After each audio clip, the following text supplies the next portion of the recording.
It was the best of times. It was the worst of times. It was the age of wisdom.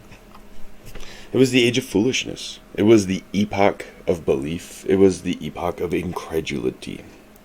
It was the season of light. It was the season of darkness. It was the spring of hope. It was the winter of despair. That is cryptocurrency. That's from A Tale of Two Cities, by the way. It's like the very intro. Let's talk for a minute about the market. Today we're going to talk about COTI, however you want to say it. But look at the market cap. We're already at, what, $1.6 trillion again. Bitcoin sitting above $51,000 again. And here we are, just kind of hanging out, waiting to test all-time highs. All sorts of different people are buying Bitcoin, and they're buying Ethereum. Some of them are buying more Ethereum than they are buying Bitcoin. Like that Chinese app, photo place, whatever. MeU. And then, or Me Too. Me Too. So I want to show you something here, and I think we're getting really close to a big change in the market, especially when it concerns altcoins and what the channel tries to provide. I don't usually dig in and like give you tutorials on how to use products. Sometimes I may, if I find them interesting. Mostly I just try to highlight opportunities, skim over some of the research, show you enough to either get you interested in it, or, you know, maybe something else will interest you. That's all it really is at this point. I don't want to do all your research for you, because then that's silly, and that's not my job. I'm not a financial advisor. None of this is for that. It's just, you know, entertainment. Something to look at. Some ideas. Some considerations. And here's a consideration. This is the BTC Dominance Index chart. And this, I think I got it set on a year. But here we go. This was the fall of last year. And here we are today. And today we're sitting at 60.95. It looks like just under 61% BTC dominance. And what I want to point out is we have this head and shoulders pattern that's formed. One's a little lower, but the point on these is right about here, this 60, the 60% level. Once we can break through that 60% level and start to trend down into the 50s, even right here, we barely broke 57. We want to see 55 or, you know, lower to really see some good movement. But once we see that, we're going to see altcoins start to go up. And now here is the market cap dominance for everything else. You can see right about here, altcoins, we're hitting that 12%. That's like our ceiling right now. We've tested it 3 times, and we're just back. We're pulling back right now from that. And this is all time, right? So this one's a wider scale than the last one I showed you. And if we zoom, I wanted to show you that because we just, every time we hit that, and it just starts to come back. We hit that, and it starts to come back. And this time, I think that it's finally, you know, once you test it enough times, you'll be able to break it. And I think that if we can get this, if you start to see a good movement back up, there's a chance we could break into higher dominance for the others, whatever you want to, the altcoin others. It sounds like a gang or something. All right, that's just my 2 cents. And, you know, if you find value in the channel, hit the like button, subscribe, come back for more. Click the notification. I make videos as I find them. I don't really have a script at all. You know, I'd like to make more videos. I have a whole pile of stuff I want to talk about, but time limits me to whatever I can get to. So yesterday I talked a little bit about Swipe, and people are asking me to do like deeper dives into like how does it work and where's the card. That's not really my, I may later, but it's not really my thing, you know. It'd be a 2-hour video. I'm trying to keep them, you know, 10 minutes, 15 minutes, 20 minutes tops, you know. Sometimes they go over, but not always. I'm working on it. So here we go. Look, 42-cent price, 38.73% up. And I don't think that if we, like, we're getting like a real nice looking, I think, a bull flag coming up. And I think that they have some stuff moving here in the very, you can see it starting to, we're kind of a push up, little pullback, push up, little pullback, push up, little, and as it gets bigger, these little ones get smaller. So this to me looks primed for another up.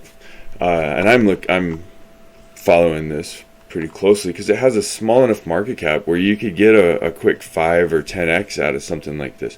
And even though it's at $279 million, if we go here to all cryptocurrencies, that used to be a lot last year.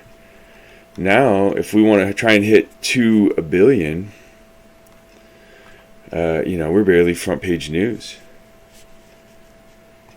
You get enough people adopting a product, using it, and so on, yeah, you can get there. At 279 million, even if it doubles and goes to 500 million, that's back page news. That's middle of the paper.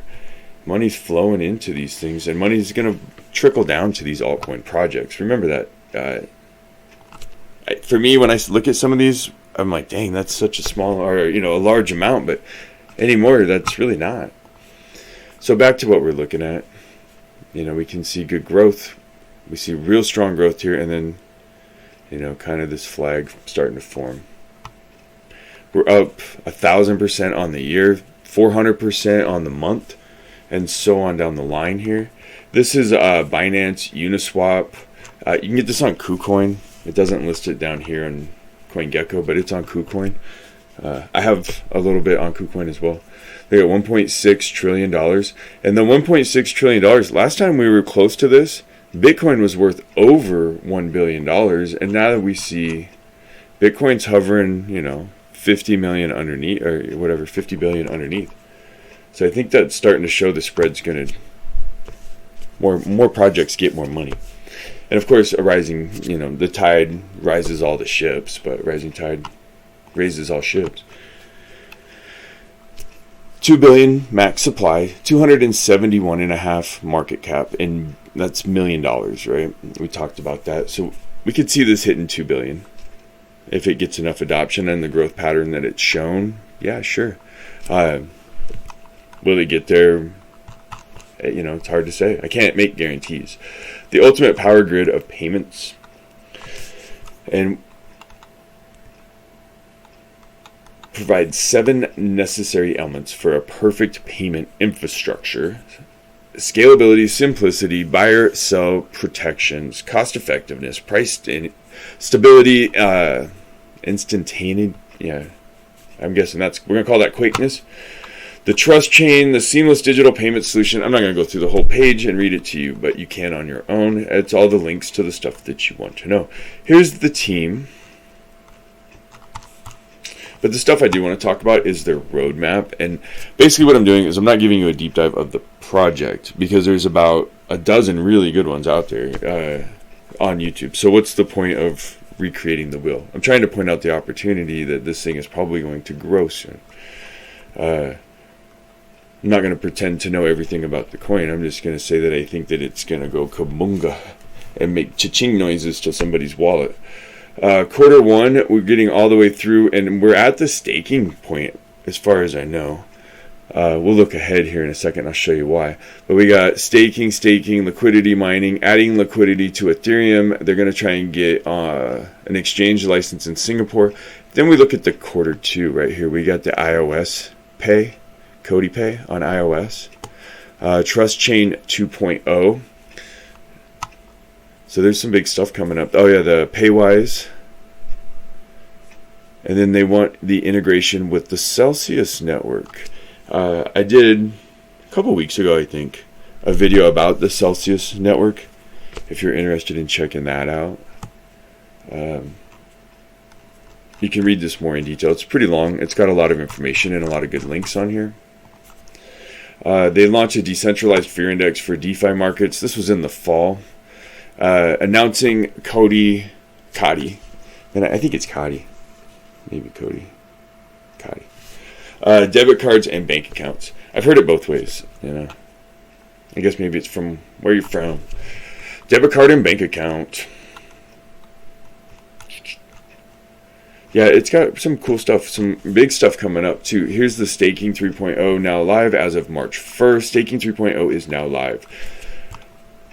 Here's your approved stakers, the COTI lockup period, 30 to 90 days. Number of nodes, they have 17 right now. The distribution of stakers classes, 81% are in the S class of 21 or 25K. And then it goes all the way down to the extra large, 750K. And all these are like 2, 3, 7, 7 splits. So most of you right here. The Banner node, a new community node run by Ran Nooner, has been added to the went live as such. 12 community nodes and 17 total blocks. Here you go. Solving the bridge issues. It's available on 3 different mainnets. The Trust Chain, our mainnet, the native mainnet, and this is the mainnet that powers COTI, including merchant activities, staking, etc. And then there's Ethereum. The COTI ERC20 version is how exchanges usually list COTI. It's easier for them and how we connect with DeFi. And then the Binance change, the COTI BEP2 version is version listed only on Binance. Paywise continues to break records in merchant acquisitions, marketing another record month in December 2020. COTI will integrate Chainlink to decentralized CVI index. This was in January. COTI and Celsius Network form a DeFi partnership. This was last year. And they want full integration. This is just their partnership, but when we look at the roadmap again, let's see, where's the roadmap?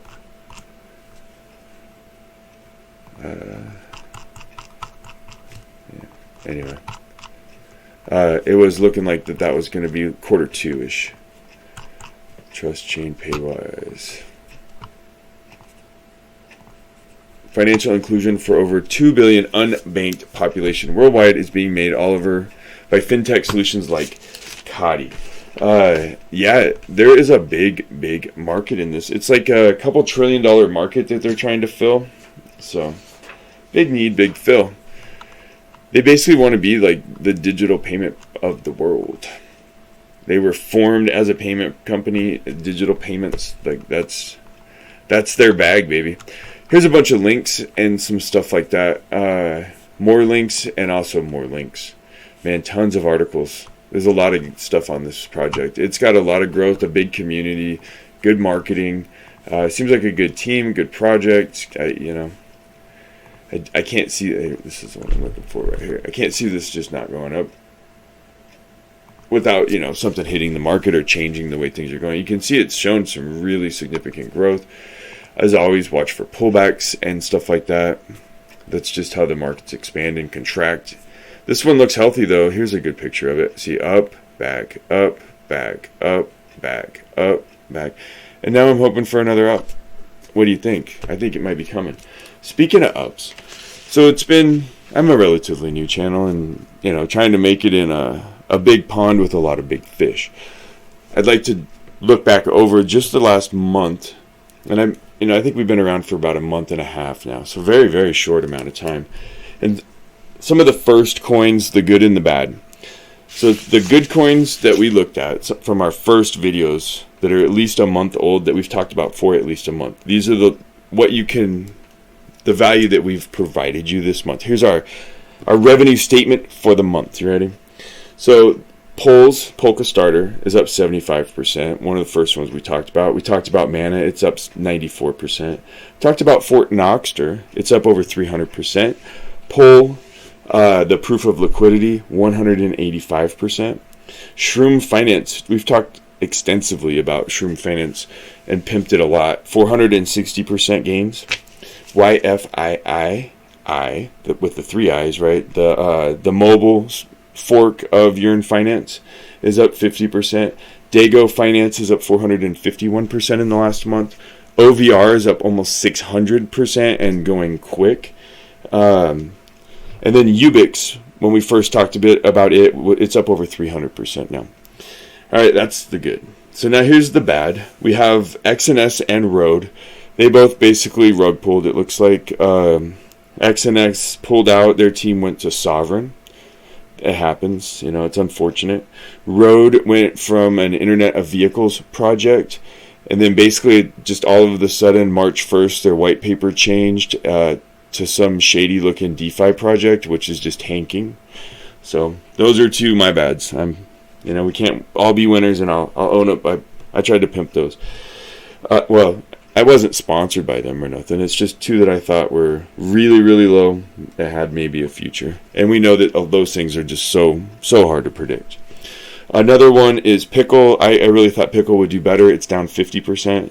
And the other one is YF Link, and it's down 45%.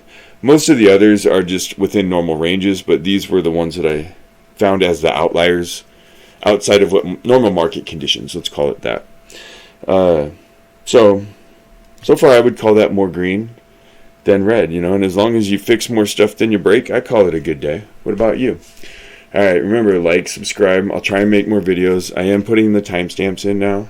It takes a little time to get the videos out, and trying to improve our product every time. Have a great day. Cheers. We'll see you on the flip.